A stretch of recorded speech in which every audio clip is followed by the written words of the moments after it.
força dessa palavra se eu entender em que situação eu estava.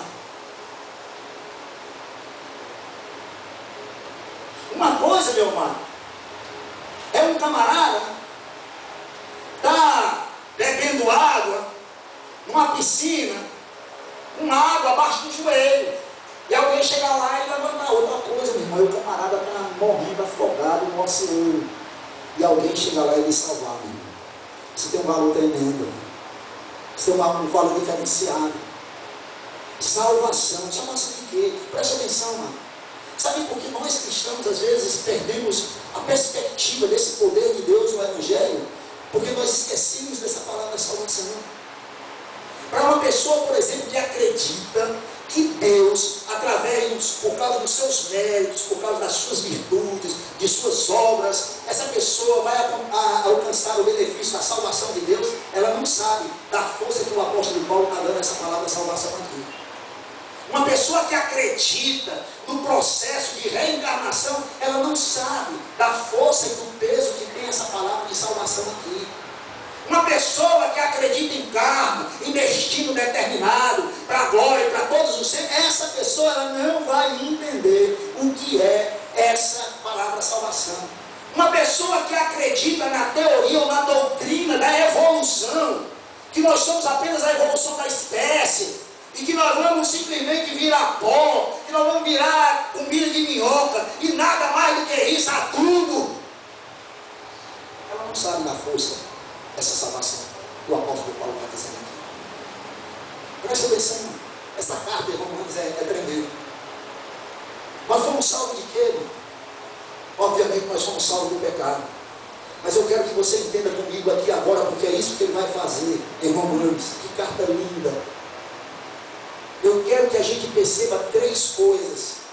É a crípese do pecado. A crípese do pecado. Nós fomos salvos primeiramente, acima de tudo, do pecado em Cristo Jesus. Primeira coisa.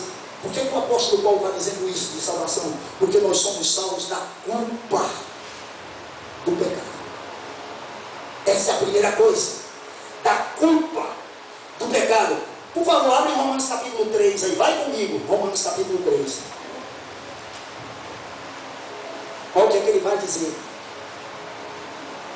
Versículo 9.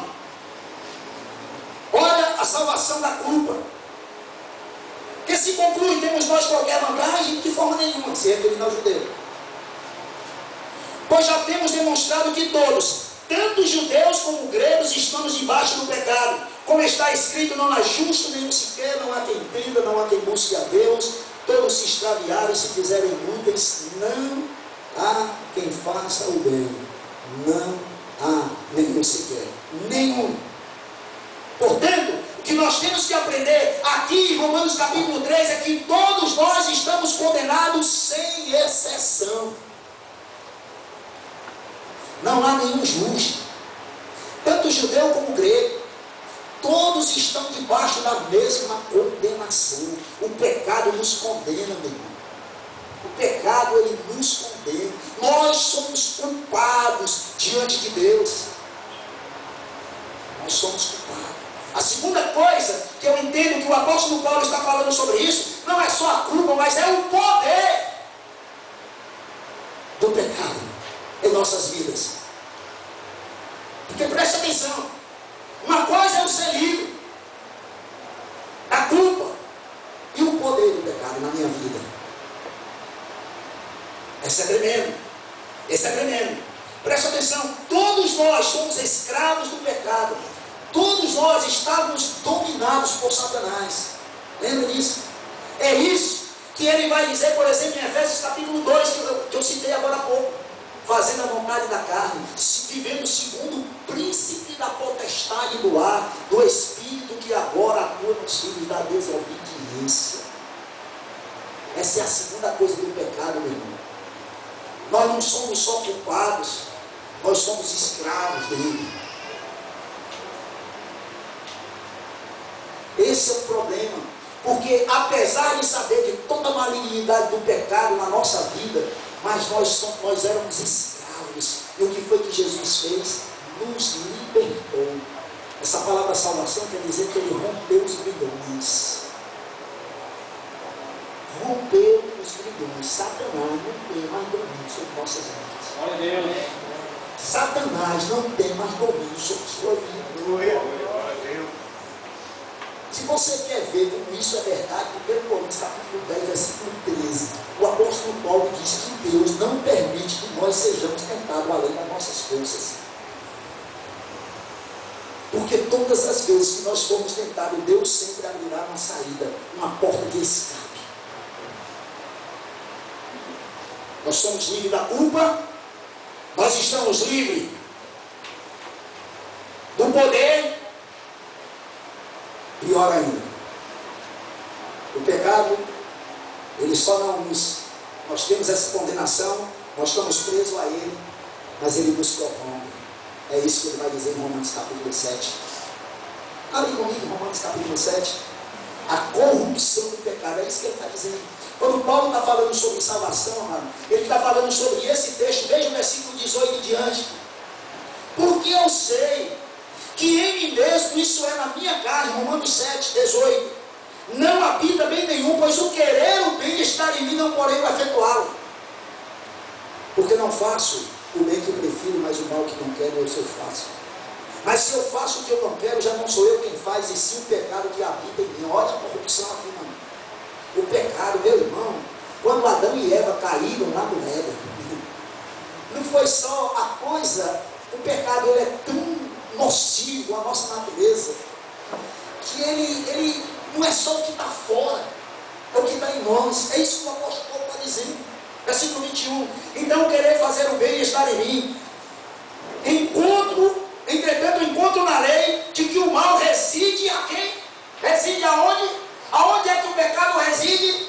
Em mim. Presta atenção. Versículo 22, porque no tocante ao homem interior tenho prazer na lei de Deus, mas vejo aonde? Nos meus membros outra lei que, guerreando contra a lei da minha carne, me faz prisioneiro de que lei? Da lei do pecado. Há uma lei do pecado na minha vida, na sua vida, na nossa natureza caída, que nos escraviza.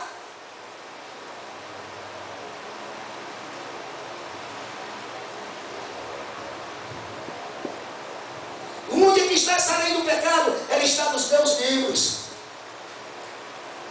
Essa é demais para o apóstolo, meu irmão. Sabe o que, é que o apóstolo Paulo está dizendo aqui? Que nós temos, na questão do pecado, nós temos três inimigos. Três inimigos. Três inimigos. Satanás, que é o nosso inimigo implacável. O mundo. A corrupção. E por último, pior ainda, eu mesmo. Você é o pior inimigo de você mesmo. Você quer ver como isso é verdade? Não vou para o culto hoje não. Por quê? Porque eu estou cansado. Inimigo.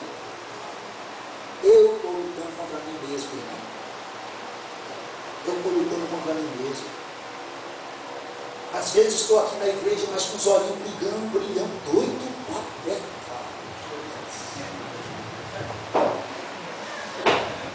E Jesus, aquele copo de cerveja, meu irmão, chega lá. Ah, tu é doido, o cara toma um gol lá na televisão e ele toma um busto aqui. Chega aí, eu digo, mas beber é horrível, mas que pegou. Rapaz, aquela cerveja gelada, meu, suada assim por fora. Eu olhava para aquilo assim, meu irmão, chega os olhos e fazia. Já saía nas caixas, assim, né? Depois de umas barulhas. É isso que o apóstolo Paulo está dizendo. É por isso que ele diz no versículo 24: ele diz, miserável homem que sou, desventurado homem que sou, quem me livrará do corpo desta morte? Graças a Deus por Jesus Cristo, nosso Senhor, de maneira que eu de mim mesmo, com a mente sou escravo da lei de Deus, mas segundo a carne da lei do pecado. Capítulo 8, versículo 1. Aí ele pode dizer agora com brado: agora eu sei que nenhuma condenação há para aquele que está em Cristo Jesus. Não há! Porque versículo 2: porque a lei do Espírito da vida em Cristo Jesus te livrou